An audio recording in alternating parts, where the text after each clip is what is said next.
Salutations à tous dans notre méditation, notre Dieu est merveilleux, dont le titre est « Sur les murs du Panthéon ». Si tu peux, tout est possible à celui qui croit. Marc 9, verset 23. Dans la vie de notre Seigneur, dans le Nouveau Testament, quelle scène placeriez-vous dans une catégorie spéciale? Comme dans un panthéon? Sur les murs de mon panthéon se trouvent plusieurs de ces scènes. Chaque fois que je les contemple, ma foi se renforce car je prends conscience de la place particulière que nous occupons dans le cœur de notre Père céleste. Une de ces scènes est celle du Père troublé qui amène son fils possédé par un démon aux disciples pour qu'il le délivre. Voir Marc 9, versets 14 à 27. Lorsque les disciples échouent dans leur tentative, l'homme se tourne vers Jésus. « Maître, j'ai amené auprès de toi mon fils, en qui se trouve un esprit muet.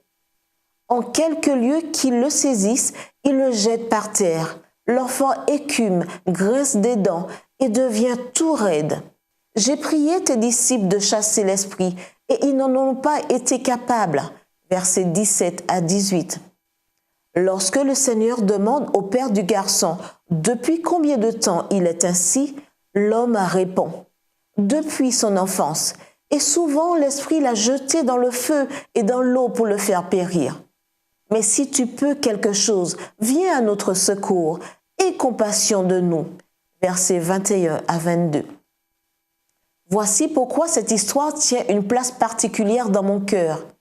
Qu'apporte ce pauvre homme lorsqu'il vient demander de l'aide à Jésus? Un cœur angoissé, un esprit criblé de doutes, et bien sûr son grand besoin. Le Seigneur le réprimande-t-il pour son peu de foi? Non. Le Seigneur le renvoie-t-il les mains vides? Non plus.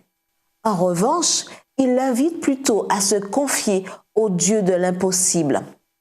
Si tu peux, tout est possible à celui qui croit. Verset 23. En d'autres termes, je peux faire le miracle si tu crois que j'en suis capable. Aussitôt, le père de l'enfant s'écria « Je crois, viens au secours de mon incrédulité. » Verset 24. De quoi avons-nous besoin pour nous tenir devant Dieu?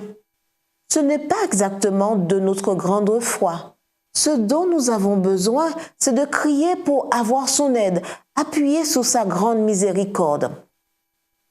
Je ne sais pas quel fardeau pèse sur votre cœur en ce moment, mais je sais une chose, quel qu'il soit, apportez-le au Seigneur maintenant et réclamez son aide en vous appuyant sur sa grande miséricorde. Sa promesse pour nous est la suivante. Je ne jetterai point dehors celui qui vient à moi. Jean 6, verset 37. Aussi, vous n'avez pas besoin de porter ce fardeau un jour de plus. Prions. Père céleste, toi qui connais mon besoin, augmente ma foi pour croire que mon appel au secours arrivera jusqu'à ton trône de grâce.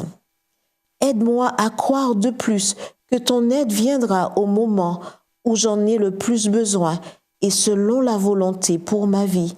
Au nom de Jésus. Amen.